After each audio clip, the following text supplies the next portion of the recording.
Comment extraire le prompt d'une image qu'on voit sur Internet? Bonjour à tous, j'espère que vous allez bien. Moi c'est Franck, expert en automatisation et en intelligence artificielle. Aujourd'hui, je vais vous montrer comment extraire le prompt derrière une image, étape par étape. Si vous avez déjà vu une image sur les réseaux sociaux et que vous vous êtes dit «je veux la même», alors cette méthode va complètement changer votre façon d'utiliser l'IA. Si vous aimez ce type d'astuce, abonnez-vous pour ne rien manquer. Pour récupérer le prompt derrière une image, d'abord, première étape, il faut identifier l'image que vous voulez utiliser.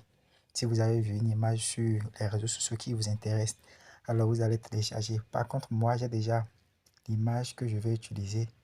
Donc, c'est cette image-là que je vais reproduire parce que c'est Claude que moi, j'utilise beaucoup plus.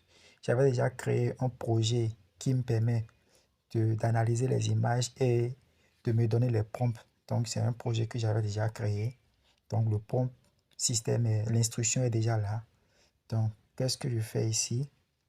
Je lui envoie la première image, cette image, et la deuxième image. La première image, c'est l'image que Claude va analyser.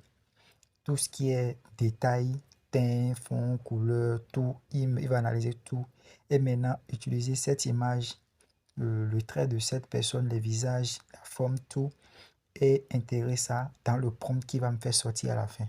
Donc, j'envoie ça et je lui demande d'analyser. Il a déjà le prompt système, l'instruction là-dedans, donc je n'ai plus besoin d'écrire, je crée analyse seulement et vous allez voir vous-même. Voilà, il analyse. Il me dit analyse complet rapport. Type d'image, attribut catégorie principale, composite, cinématique, festive, sous-type, intérieur, holiday, humour éditorial. Visage derrière.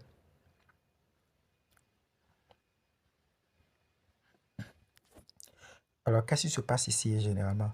Je lui envoie la première image. Quand je lui envoie la première image, il analyse la première image dans les moindres détails. Tout ce qui est comme couleur, lumière, teint, posture, il analyse tout.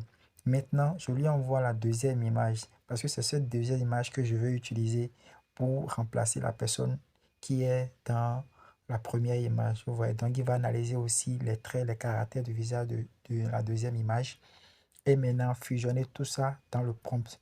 Copie le prompt. Veillez à ce que vos prompts soient en anglais.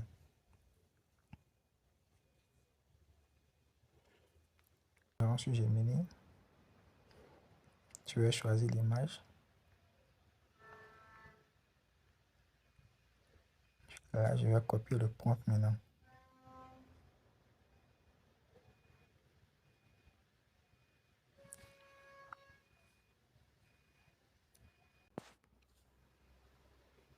Vous voyez, exactement la même personne. Oui. Même cheveux, boucle d'oreille, même exactement dans la même posture. Ouais, donc c'est un peu ça là comme ça.